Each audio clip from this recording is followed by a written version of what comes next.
Hello विलव student, again welcome. ये मैं पार्ट सेकंड में, वीडियो काफ़ी लेंदी हो जा रहा था, तो सेकंड पार्ट में मैं इसको डिस्कस कर रहा हूँ, डेवलपमेंट को। इससे पहले मैं थोड़ा सा रिकॉल कर दूँ, मैं पिछले टॉपिक में जो पिछला वीडियो था जीडीपी पढ़ाया हूँ। तो GDP is stand for goods and gross domestic product. Gross domestic product is goods, total goods and services produced of any country within or any boundary within a specific area. Gross means total, domestic means household, मतलब एक घर, और product means total goods and service का जो distribution है। तो अगर किसी भी बाउंड्री के अंदर, किसी भी देश के अंदर, किसी भी बाउंड्री के अंदर, सीमा के अंदर, जो एक साल के अंदर या कोई भी, जैसे इंडिया की जो फाइनेंशियल ईयर है 1 अप्रैल से 31 मार्च है, उस ईयर के अंदर जो टोटल बाउंड्री के अंदर जो गुड्स एंड सर्विस का डिस्ट्रीब्यूशन है, जो यूज है, उसको जीडीपी में कैलकुलेट होगी। उसमें हमने बताया था कि अगर कोई भारत का ही बिजनेसमैन, इंडिया का ही बिजनेसमैन अगर आउट ऑफ कंट्री से, कंट्री में ज़्यादा उसकी अगर इनकम हो रही, जैसे कोई भी जियो इंडिया की कंपनी है, अगर बाहर अमेरिका में प्रोड्यूस करे तो हमारे जीडीपी में इंक्लूड नहीं होगा। जैसे एप्पल अमेरिका की कंपनी है, या नोकिया फिनलैंड, ये साउथ कोरिया की कंपनी अगर भारत के अंदर अपनी प्रोडक्शन कर रही है, उसके अंदर उसका गुड्स एंड सर्विस का मैटर टोटल है, तो भारत के जीडीपी में इंक्लूड होगा। ठीक है। इसके बाद में हमने जो डिस्कस किया था एडल्ट लिटरेसी रेट का किया था। तो एडल्ट लिटरेसी रेट हमने सिंपल बता दिया था कि जो एक्वायर होती है a simple knowledge 0 to 7 year who can both read and write a simple language, a simple message or any other one language. अगर कोई भी लिख या पढ़ ले रहा है कोई एक लैंग्वेज को, तो वो साक्षरता दर में इंक्लूड होगा, लिटरेसी रेट में इंक्लूड होगा। और इंडिया का जो लिटरेसी रेट है वो 73% है। अब इसमें दोनों इंक्लूड एवरेज मिलाई जाती है, मेल और फीमेल की। तो फीमेल की लिटरेसी रेट है 69% और मेल की है 80%। तो इनके बीच की जो 11% की गैपिंग है, अकॉर्डिंग टू सेंसस ऑफ 2011, ये गवर्नमेंट की पॉलिसी ये रहती है कि ये चाहे किसी मीडिया के माध्यम से, चाहे एनजीओ के माध्यम से, चाहे किसी भी जो भी है, चाहे वुमेन एम्पावरमेंट के स्लोगन के माध्यम से, वो चाहेगा कि ये गैपिंग कम हो सके, जिसमें किसी भी कंट्री में पार्टिसिपेशन वुमेन की मेन के इक्वल हो, और वो जो सोशल कंडीशन होगी उस गवर्नमेंट की काफ़ी अच्छी मानी जाएगी। ठीक है, इतना हमने पिछले क्लास में डिस्कस किया था। ठीक है, नेक्स्ट हमने जो एडल्ट लिटरेसी रेशियो की बात हमने किया था, the percentage of age group 15 year or over the 15 year who can read and write both language is included in adult literacy rate. ठीक है, हमने बताया था कि वर्ल्ड की सबसे अच्छी लिटरेसी रेट है रसिया की है, और रसिया में जब वर्ल्ड पे primary sector, secondary sector, tertiary sector पे जब बात होगी, तो उसके 53% मेंबर ऐसे हैं कि जो टर्शियरी स्टेज पे एजुकेशन ले रहे हैं, मतलब वो हायर एजुकेशन ले रहे हैं, जो ग्रेजुएशन लेवल पे ले रहे हैं, वो 53% वहाँ पे। ठीक है, नेक्स्ट जब हमारी डिस्कशन होगी, हम यहाँ पे टॉपिक पे बात करेंगे सोशल ह्यूमन डेवलपमेंट पे। तो यानी जो हमारी नेक्स्ट और थर्ड टॉपिक और लार्ज टॉपिक है ह्यूमन डेवलपमेंट पे, यानी हम लिखेंगे यहाँ पे human.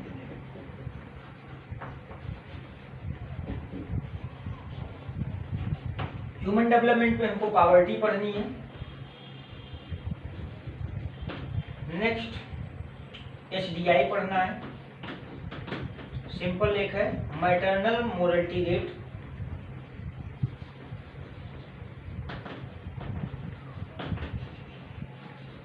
Infant morality rate,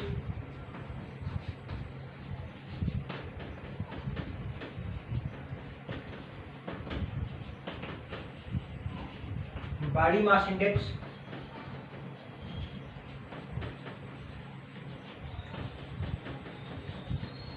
is also called BMI.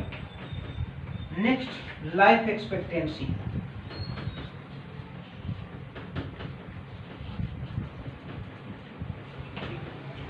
Poverty पे हम बात करते हैं। डिटेल टॉपिक में हम पॉवर्टी पे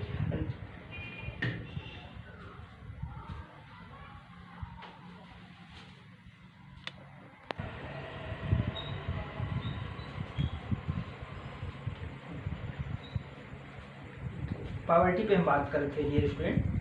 तो पावर्टी जैसा ही मेरे पास एक वर्ड आता है गरीबी, तो इसकी डिफिनीशन कई थिंकर्स और कई इकोनॉमिस्ट ने अपने ओपिनियन में दिया। मैं एक दो का डिस्कशन कर दे रहा हूँ। एक थे इकोनॉमिस्ट, उनका नाम था रेगनर नर्कसे। उन्होंने जो पावर्टी की डिफिनीशन दिया, हमको बहुत डिटेल में नहीं जाना है, लेकिन जल्दी 2-4 मिनट में मैं बहुत डिटेल में इसको बहुत तेजी से कवर करवा दे रहा हूँ, क्योंकि एक 9th में एक चैप्टर ही पावर्टी है, वहाँ पे डिटेल स्टडी होगी। उन्होंने बताया, उसका डिफिनीशन दिया कि एनीबडी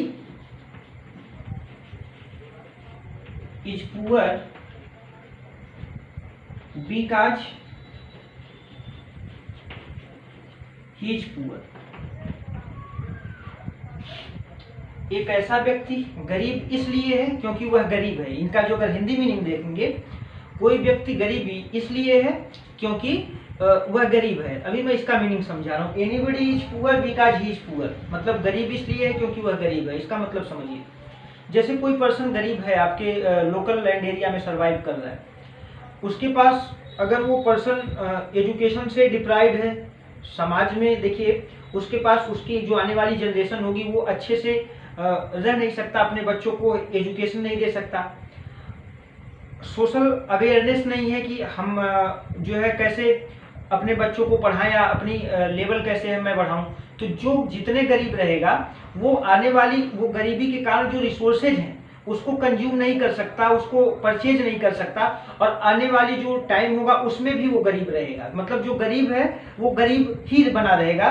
इनके अकॉर्डिंग जो रेगनर नर्कसे साहब ने कहा कि anybody is poor because he poor, क्यों कोई व्यक्ति गरीब इसलिए क्योंकि वह गरीब है।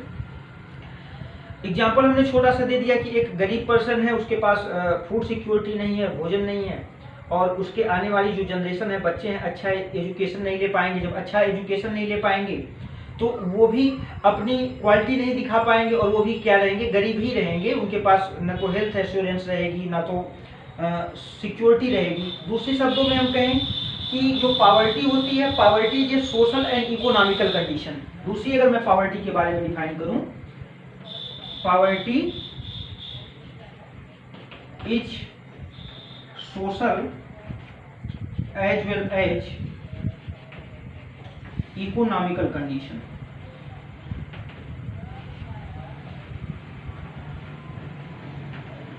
जो गरीबी है एक सामाजिक और आर्थिक कंडीशन है। मीन्स गरीबी का मतलब ये नहीं होता है कि हम पैसे से वंचित हैं। पैसे के कारण तो हमारे पास कोई भी चीज यूज करने का, कोई भी चीज लग्जरियस लाइफ हम सरवाइव नहीं कर सकते। दूसरी चीज, अगर हम गरीब हैं तो हमें समाज से सम्मान भी नहीं मिलेगा। ठीक है, मतलब सोसाइटी हमको वैल्यू नहीं देगी।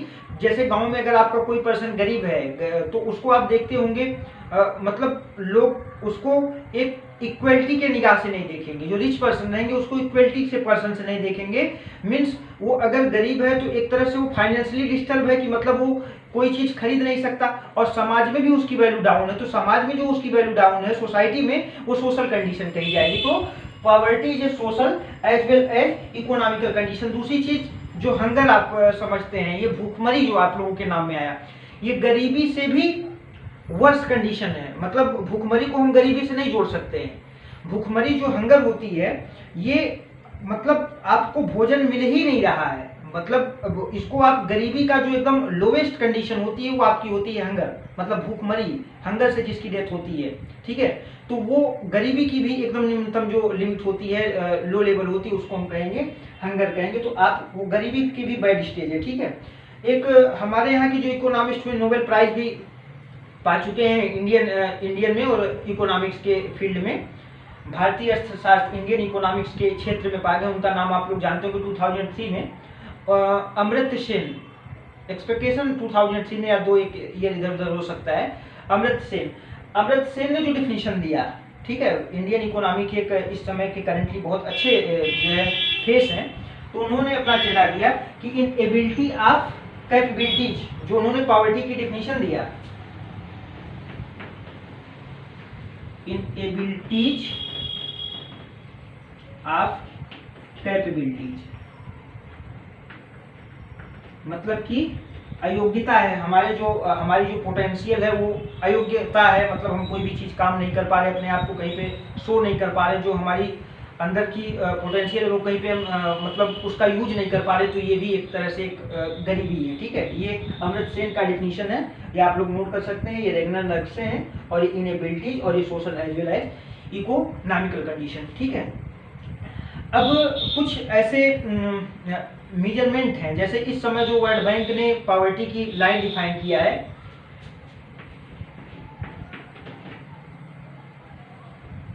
कोई भी पर्सन गरीब इस कंडीशन में कहा जाएगा कि उसकी पर डे की जो इनकम है, ठीक है, $1.6 पर डे नहीं है। Those person must be considered in poor, their income is not equal or more than $1.6। जो भी पर्सन पर डे के हिसाब से अगर $1.6 से अर्न नहीं कर पा रहा है वो पुअर माना जाएगा। ये वर्ल्ड बैंक की कंसीडर है। टाइम टू टाइम हर कंट्री के लिए अलग अलग कमेटी आती है गरीबी को डिफाइन करने के लिए। इसको हम रब कर रहे हैं,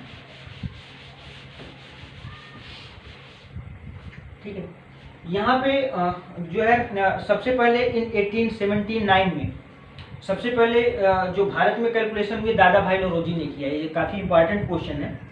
उन्हीं के समय से जो है और उन्होंने अपने बुक का उनका काफ़ी पॉपुलर बुक है British poverty and British rule of India. ठीक है, उन्होंने उस समय जो गरीबी का रेखा निर्धारण किया था 1878, मतलब बहुत साल पहले, लगभग 150 ईयर एगो, उन्होंने ये कहा कि 18 से 35 रुपीज अर्निंग पर ईयरली के हिसाब से दिया, क्योंकि उस समय जो पर्सन 18 रुपए से 35 रुपए के बीच में एक साल में नई इनकम गेन कर पा रहे थे वो पुअर थे। ठीक है, उन्होंने अपने हिसाब से जो है किया। बीच बीच में बहुत सारी कमेटियां आई, जैसे इस समय जो इंडिया की कमेटी चल रही है रंगराजन कमेटी आ रही है। ठीक है, रंगराजन कमेटी से पहले आए जो है सुरेश तेंदुलकर कमेटी 2009 में।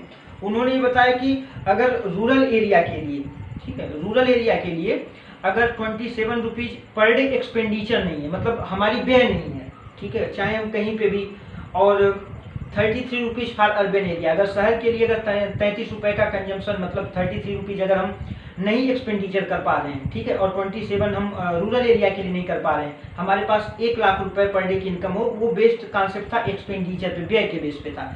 हमको कहीं नहीं यूज करना है, लेकिन उसको एक्सपेंडिचर करना है। ठीक है, तो उन्होंने बताया कि 27 रुपया मिनिमम एक्सपेंडिचर होना चाहिए मिनिमम रूरल एरिया के लिए, ग्रामीण क्षेत्रों के लिए, और 33 रुपीज होनी चाहिए अर्बन क्षेत्रों के लिए। ये कौन सी कमेटी कही? ये आपकी सुरेश तेंदुलकर कमेटी, जो कि 2009 में रिपोर्ट दी थी। फिर इससे पहले आए थे उसके बाद में लकड़वाड़ा कमेटी आई। लकड़वाड़ा कमेटी कॉन्सेप्ट जो थी ये इनके बिफोर रहे वाईए अलग कमेटी। वाईए अलग कमेटी एक गवर्नर थे, 1993 में उन्होंने कहा फूड के कंजम्पशन बेसिस पे किया। उनकी जो कमेटी थी 1993 में वाईए अलग साहब ने कहा कि अगर 2400 कैलोरी अगर फूड की कंजम्पशन नहीं कोई कर रहा है रूरल एरिया के लिए, मतलब 2400 अगर कोई कैलोरी वो मतलब भोजन के बेस्ड पे थी, फूड के बेस्ड पे थी, तो 2400 कैलोरी वो थी आपकी रूरल एरिया के लिए, और 2100 कैलोरी थी food consumption per day for urban area के लिए। तो ये वाईए अलग कमेटी के बाद में आए लकड़वाड़ा कमेटी। लकड़वाड़ा कमेटी ने कहा कि वाईए अलग कमेटी में उन्होंने फूड हेल्थ को, मतलब हेल्थ को और शेल्टर को, मतलब मकान को रहने के लिए उसी में ऐड कर दिया। ठीक है, उसके बाद में सुरेश तेंदुलकर कमेटी मैं आपको बता दिया हूँ, लकड़वाड़ा कमेटी बता दिया। इसके बाद में इस समय वर्ल्ड बैंक की क्या रिपोर्ट है कि those person we considered in poor, their minimum income is less than minimum income should be $1.6, मतलब मिनिमम अगर $1.6 से कम है तो गरीबी की रेखा में माना जाएगा। ठीक है, पहली बुक का नाम दादा भाई नौरोजी ने, अगर कोई पूछे कि मेजरमेंट के कौन सबसे पहले कॉन्सेप्ट दिए तो दादा भाई नौरोजी, और उनका बुक का नाम था poverty and British rule of India. ठीक है, काज ऑफ पॉवर्टी, कारण क्या हो सकते हैं काज ऑफ पॉवर्टी के? तो सबसे पहला पॉइंट आप लिख सकते हैं education, lack of education.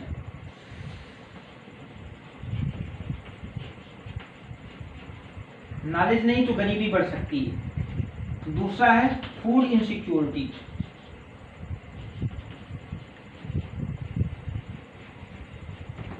Health insecurity,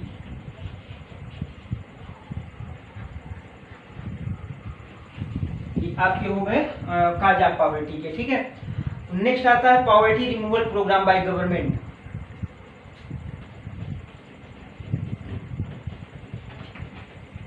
poverty removal और पॉवर्टी एलिवेशन प्रोग्राम, इसमें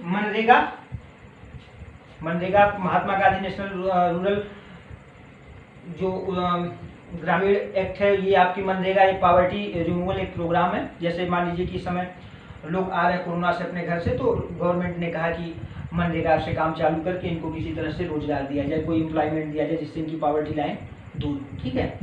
नेक्स्ट आपके आ गए ICDS जो फूड इनसिक्योरिटी के लिए करेंट कर दिया, जो आंगनबाड़ी के नाम से जानते होंगे ICDS, ये भी एक तरह से गवर्नमेंट का पॉवर्टी एलिवेशन प्रोग्राम है ICDS। नेक्स्ट आपका मनरेगा,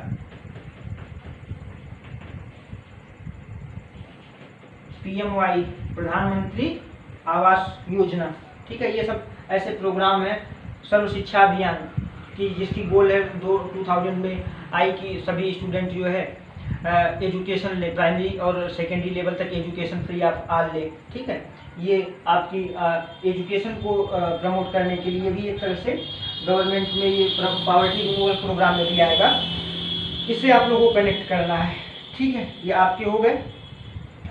नेक्स्ट हम बात करेंगे HDI पे। ये पॉवर्टी पे हमने ब्रीफ स्टडी कर लिया। नेक्स्ट आएंगे HDI पे, ह्यूमन डेवलपमेंट इंडेक्स।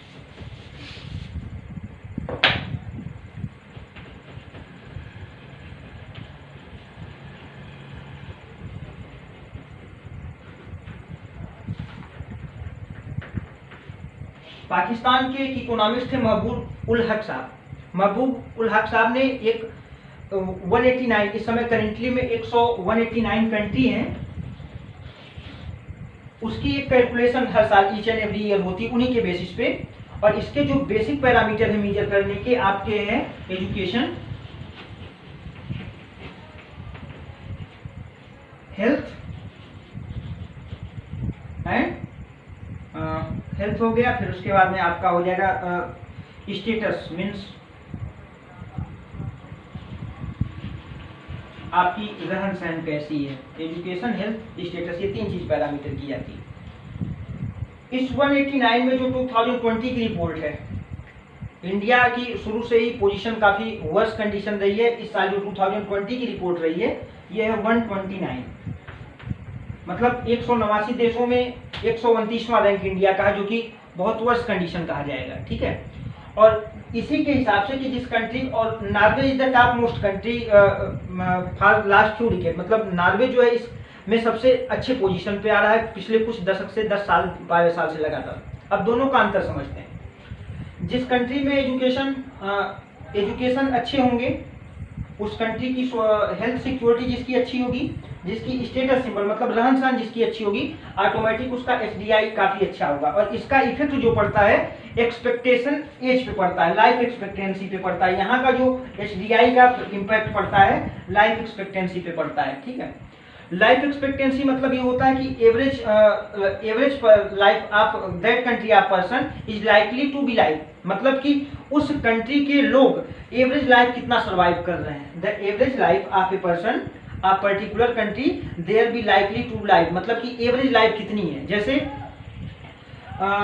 नॉर्वे में टॉप पोजीशन है, तो नॉर्वे की इस समय एवरेज लाइफ है 82 ईयर्स, ठीक है। नॉर्वे के जो लोग सर्वाइव कर रहे हैं average 82, while India's person is life and currently is 69.5 year, मतलब इंडिया के लोग 69, मतलब उनकी एवरेज लाइफ 70 के ईयर पहुंची है और नॉर्वे वहीं पे 82 पहुंच रहा है।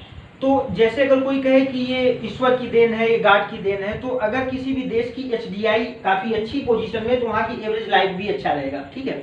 अब हम यहाँ से अगर केस हिस्ट्री देखें तो नॉर्वे के जो लोग हैं अगर एजुकेटेड हैं और उनकी एज लाइफ अच्छी है, तो अपने कंट्री में अगर एजुकेटेड लोग रहेंगे, या जैसे मान लीजिए अपने घर में ही एजुकेटेड लोग हैं, तो उस घर के ग्रोथ में उस घर के जीडीपी में ज्यादा योगदान कर सकते हैं, ज्यादा पार्टिसिपेट कर सकते हैं, ठीक है।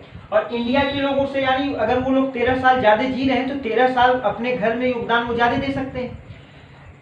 When India got the freedom, that means 1947, India's life expectancy is only and only 35 साल 35 years, सॉरी 35 ईयर। मतलब जब इंडिया में इंडिया के जब भारत जो है फ्रीडम हुआ था, आजाद हुआ था 1947 में, तो उस समय केवल और केवल एवरेज लाइफ थी 35 ईयर्स। तो अब हम धीरे धीरे देखिए एजुकेशन हमारा सही हो रहा है, हेल्थ सही हो रहा है, हेल्थ सिक्योरिटी सिस्टम सही हो रही है, लिविंग स्टैंडर्ड अच्छी हो रही है। यहाँ पे लिख सकते हैं आर लिविंग स्टैंडर्ड। तो लिविंग स्टैंडर्ड बेहतर हो रही, तो हमने जो 35 ईयर से हमने जो आज तक इंक्रीज किया 70 तक किया, यानी हमने अपने इस हेल्थ और एजुकेशन से 35 ईयर की जो एज है हमने क्या किया, ग्रोथ किया। अगर हमारी एजुकेशन और हेल्थ सिस्टम सही रहेगी तो ऐसा हो सकता है हम लोग की life day to day 100 year पहुंच जाए, एवरेज लाइफ 100 ईयर हो जाए। वो उस कंट्री की एक एचडीआई, उस कंट्री की एक एचडीआई रैंक अच्छी रैंक कही जाएगी। जैसे नॉर्वे की एचडीआई अच्छी कही जाएगी, इंडिया का एचडीआई क्या कहा जाएगा, ये पुअर कहा जाएगा। और ये डिपेंड किस पे है, हमारे टोटल कहीं ना कहीं हमारे पार्टिसिपेशन में है। मतलब एजुकेशन सिस्टम सही हो, हेल्थ सही हो, स्टेटस सिंबल सही हो, और ये करंट की सिचुएशन 129 है इंडिया की क्वेश्चन 2020 के अकॉर्डिंग बेसिस पे, एचडीआई रैंक के बेसिस पे, ठीक है। तो यहाँ से लाइफ एक्सपेक्टेंसी का जो है इसका डिफिनीशन अगर कोई पूछेगा, पॉवर्टी हो गया, एचडीआई हो गया, ठीक है। और लाइफ एचडीआई में क्या क्या पैरामीटर होते हैं,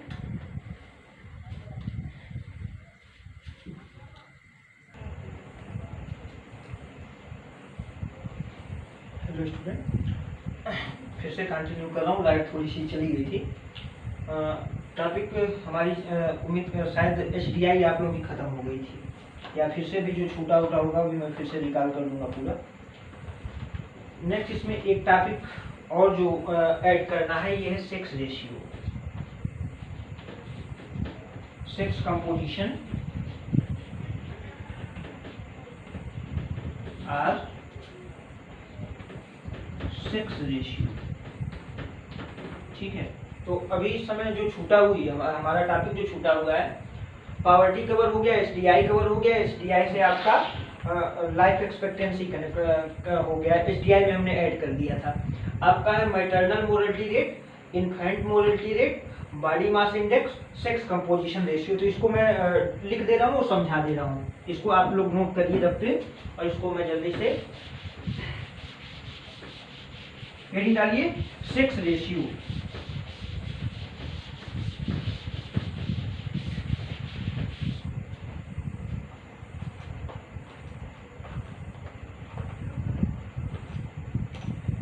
आपका है पहली कुछ डिफिनीशन है, note important, sex ratio. Sex ratio पहले समझ लीजिए।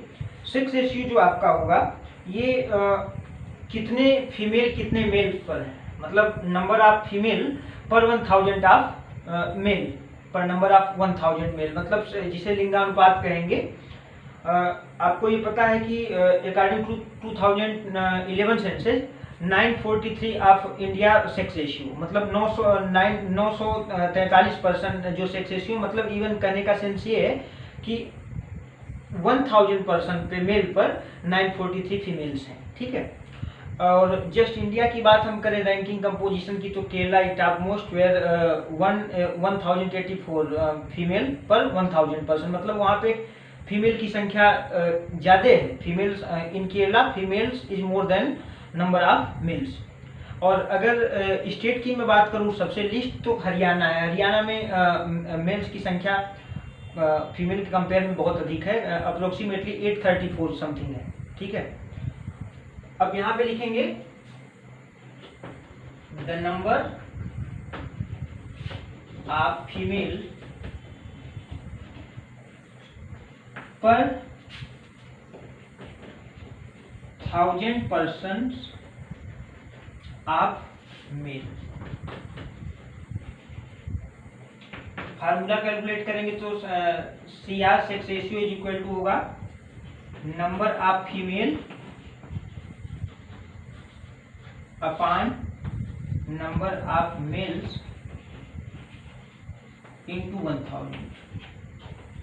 ये 1000 पे कैलकुलेट किया जाता है। ये डेफिनेशन उम्मीद करता हूँ आप लोगों को क्लियर हो गया, सेक्स रेशियो हो गया होगा।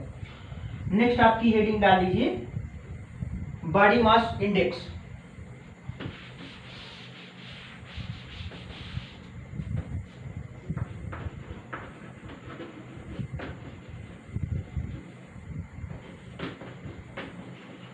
Is called in short form BMI। जो बॉडी मास इंडेक्स होती है एक तरह से हेल्थ पैरामीटर है। ये हेल्थ पैरामीटर करने के लिए कि उस कंट्री के पर्टिकुलर लोगों की हेल्थ रेशियो क्या है और हाइट और वेट में क्या रेशियो है, क्या रिलेशंस हैं। तो इसमें लिखेंगे scale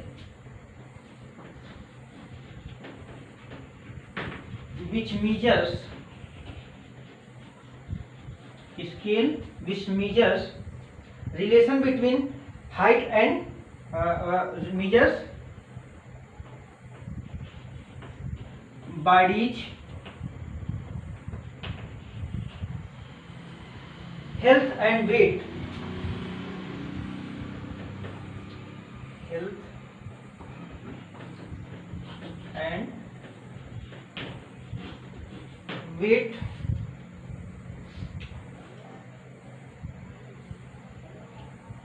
on the applied and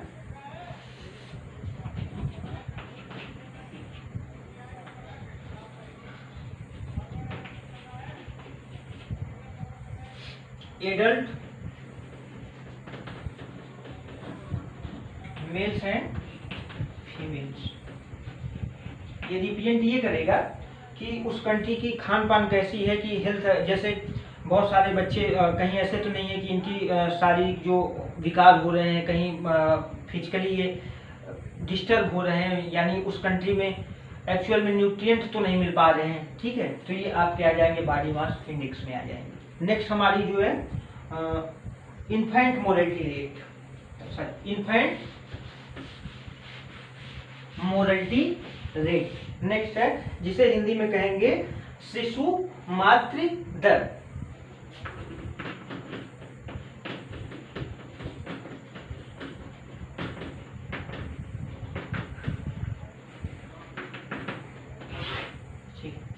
infant mortality rate मतलब शिशु मातृ दर जो होगी, इसको हम कहेंगे नंबर ऑफ डेथ्स पर 1000 infant is birth in one specific year. ठीक है, तो इसमें अगर हम कहेंगे कि number of death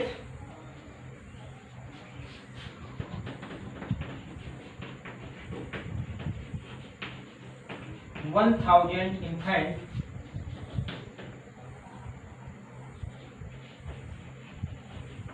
birth, number of deaths 1000 infant of birth of children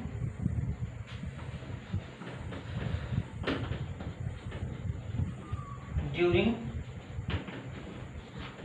1 year। मतलब अगर हम इसमें बात करें तो इस समय जो इंडिया की इन्फेंट मोर्टेलिटी रेट है ये आपकी है 130। ठीक है, 30 मतलब 1000 अगर बच्चे एक साल के, ये जो है एक साल के लिए पैरामीटर किया जाता है। इन्फेंट मतलब 1 ईयर के लिए होंगे। ठीक है ना, तो यानी अगर हम बात करेंगे तो उस समय आपके हो जाएंगे एक साल के लिए बच्चों के लिए हो जाएंगे जो आपके इन्फेंट मोर्टेलिटी रेट होगा। तो अंडर यहाँ पे लिख सकते हैं चिल्ड्रन ड्यूरिंग अंडर 1 ईयर। ठीक है, ये आपका हो जाएगा 1 ईयर मतलब एक साल के लिए। नेक्स्ट आपका है मैटरनल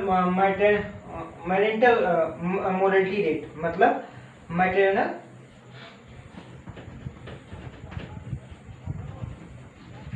मोर्टेलिटी रेट। ये कैलकुलेट किया जाता है, इसको हिंदी में कहेंगे मातृ मृत्यु दर। मतलब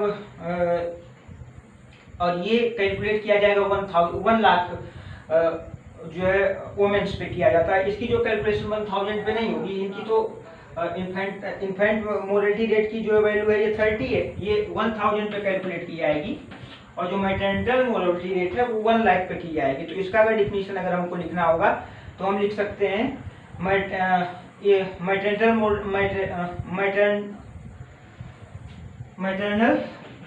लिखिए, maternal mortality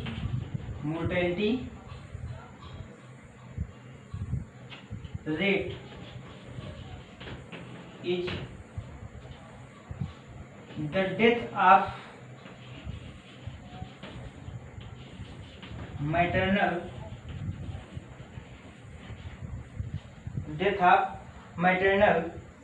pregnant women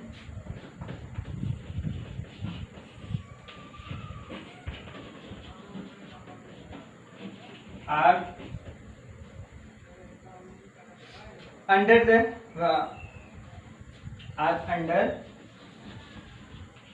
are within 42 days of termination।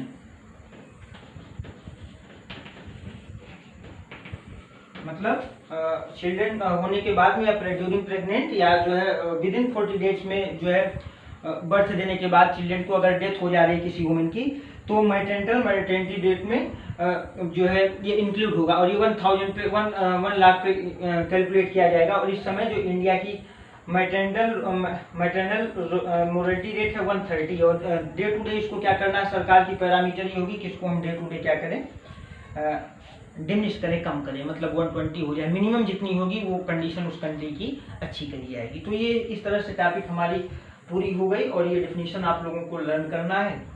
और ये आज हमने थोड़ा सा रिकॉल कर दूं, आज हमने पढ़ाया कि सोशल पॉलिटिकल SDI के बारे में हमने किया, पॉवर्टी के बारे में हमने किया, और पॉवर्टी के बारे में हम लोग पढ़ लिए, और जितने भी ये सब डेफिनेशन बेसिक्स हैं उसके बारे में पढ़ लिए। ठीक है, फिर मैं मिलता हूँ नेक्स्ट चैप्टर के, तब तक के लिए।